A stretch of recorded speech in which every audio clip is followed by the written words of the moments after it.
Hello, dear students. I am Samir Velankar. I welcome all of you to this another video of all pair shortest path.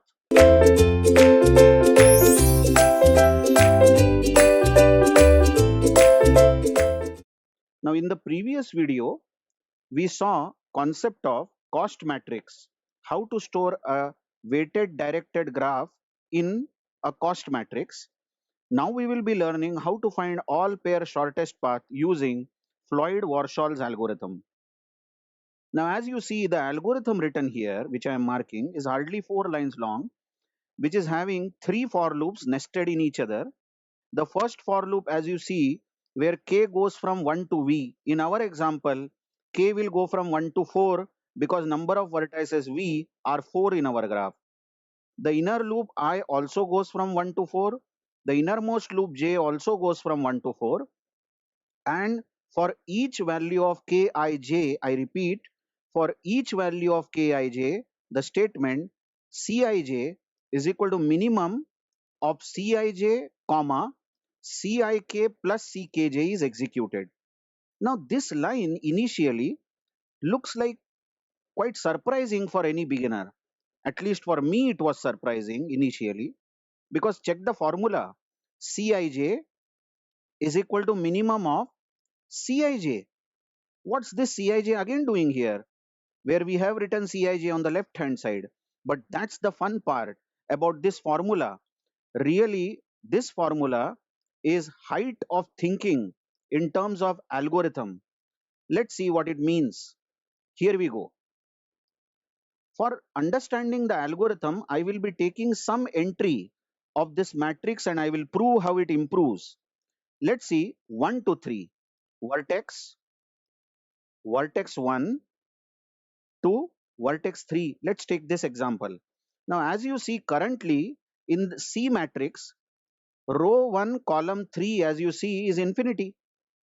Has to be, because there is no edge from 1 to 3. There is an edge from 3 to 1, having weight 8, but there is no edge from 1 to 3. So C13 is infinity right now. Now, how this C13 improves?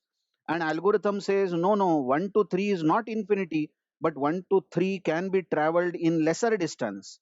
Let's see. Now, when our algorithm is running, there are 3 for loops, isn't it? K, I, and J. Assume that K in our algorithm is, let's say, 2. K is 2, I is 1, and J is 3. Now, we are not assuming this, but you will agree that in the nested loop, K, I, and J will have these values sometime, isn't it? I mean, they are varying one by one. So you should agree that sometime later K will become 2, I will become 1, and J will become 3. Now, for these values, how will that statement execute? Cij is equal to minimum of Cij, comma, Cik plus Ckj. So I'm just substituting the values and running that line over here. Cij means C13. C13 is equal to minimum of C13, minimum of C13, comma, yes, because I have substituted I and J. So Cij is equal to minimum of Cij. So C13 is equal to minimum of C13, comma, Cik is written. Ik here means C12. Observe K is 2 plus Ckj. Now Ckj over here is C23, isn't it? Now just substitute these values. C13 is currently infinity. So we are finding minimum of infinity, comma. What is C12? Observe the matrix. C first row, second column is 2. And what is C23? Observe the matrix. C23 is 3. So we are finding minimum of infinity and 2 plus 3, that is 5. Minimum of this is 5. So 5 will be stored in C13. That means C13, here I am updating in the matrix. C13 is no more infinity. It has changed to 5. Great, isn't it? What do you understand from this is, C13, I am marking again over here, C13 has improved due to vertex 2 because 1 to 3 is reachable via vertex 2. It should be 1 to 2 and 2 to 3, isn't it? So here this K is nothing but the intermediate vertex which can be used for reaching I to J. I hope you are understanding what I am saying. Now let's see the meaning of that line. Meaning of that line is so simple. Just explaining what that line means, I'll erase a few things here. This was drawn in the earlier video. Okay. Now, what does the line mean here? Now, suppose there is a vertex I and there is another vertex J, and assume that there is an edge from I to J. Assume, and the weight is 10. Okay. And there is another vertex K in the same graph where I to K edge is there with a weight 2, and K to J there is an edge with a weight 5. Now we are interested in finding what is the shortest distance from I to J. Cij we are interested in finding. Now you tell me what should be Cij? Shortest distance from I to J should be minimum of distance from I to J already, that is 10. So that should be minimum of 10, comma, addition of the weights from I to K and K to J. That should be 7. That is alternate path from I to J is I to K and K to J, and minimum is 7. So Cij, which was 10, will be updated to 7. Listen, I am not saying that it will be always true that the second entry will be minimum. Who knows that Cij might be, this I to J might be already 1. So there is no sense in traveling from I to J via K, isn't it? No, we will not use this path because minimum is already I to J. So are you understanding? Cij is equal to minimum of Cij, comma, Cik plus Ckj. Now what is Cij already? The first entry. The first entry is 1. 1, and we will respect that minimum entry, and we will say no, it's better that Cij should be preserved with the distance which it already has. So Cij will remain 1. I hope you are understanding the meaning of that formula, isn't it? Let's take one more example before we close the video and we come to a conclusion that we have understood the operation of the algorithm. Let's say we want to find out minimum distance from 3 to 4, let's say. Now you see, 3 to 4 in our matrix is infinity because there is no edge from 3 to 4 directly.